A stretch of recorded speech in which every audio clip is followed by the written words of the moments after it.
When we're talking to the public about these issues, one of the things that people are often interested in is this question is there a profile? Is there a profile of an extremist? Can we kind of look at a person and say they fit a profile for someone who's going to engage in political violence? But out of this data that we have, which is a lot of different things to look at, can we say that there's a profile of a person that we can say, oh, he or she looks like someone who might escalate towards political violence? So just to backtrack a little bit, the purpose of what you and I have been doing is not to profile specific people, Right. such we're trying to say, oh, that person, you better keep an eye on him because he's going to be committing violence. So, law enforcement, keep an eye on him.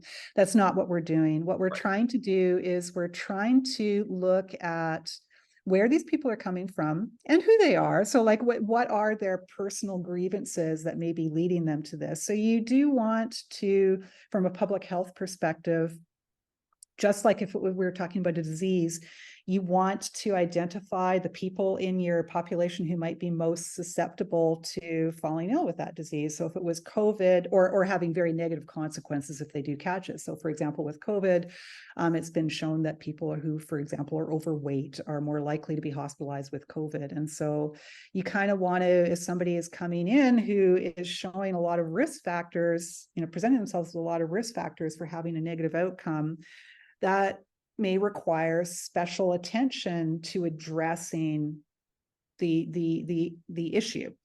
So we're not trying to identify people because we are in any way, shape, or form, because we're trying to actually build like a checklist, like, oh, here's what you need to look for to find people who are going to be insurrectionists, for example. Instead, what we're trying to do, we did look at some of the personal attributes of the people, and we did find that, for example, they were way less likely to be married and way less likely to have kids compared to their peers. And so that could be seen, but there's lots of people who are unmarried and there's lots of people who don't have kids, and they're not, there's so many of them, you can't say, oh, those people are definitely going to commit acts of violent extremism. It's just a potential risk factor. When we look at the communities where these people come from, one of the things that we did in our publication is we looked to see whether there was evidence of the narratives of grievance that the January 6th rioters were, there was some standard narratives of grievance that they had, and to see whether or not those were supported in their communities that they were coming from. And one of the things that we found that was kind of interesting was that, of course, one of the narratives of grievances was that the election was stolen from them.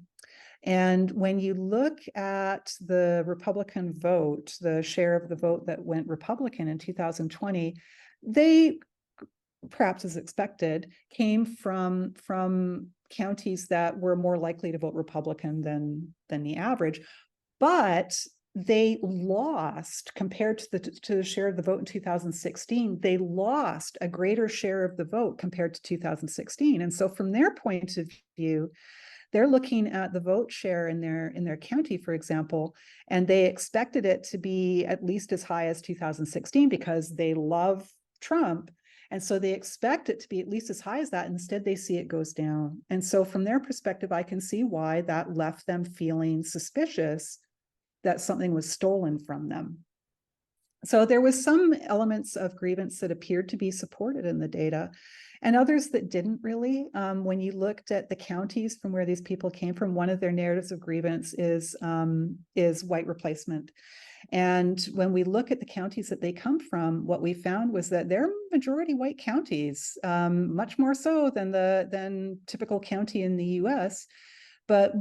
But their surrounding counties were showing more demographic change than an average county in the US. And so they were kind of surrounded by these counties that were having rapid demographic change. And while it wasn't happening right in their hometown, they could perhaps palpably perceive that it was happening kind of in their environs. So I think that we didn't come up with a checklist per se, but we did come up with a kind of a list of factors that might be make someone more susceptible, like, and these are community level and personal level factors that may make somebody more susceptible to the narratives of violent extremism, to the point where they become angry enough to actually act out violently. Yeah, when I was looking at this data and that notion of the next county over is where the demographic changes, I was thinking of that bumper sticker that says 668, the neighbor of the beast. That it's not in my community, but there's this evil happening next door, and if we're not Yeah, careful, it's going to Peter is down. Yeah. come over to our county.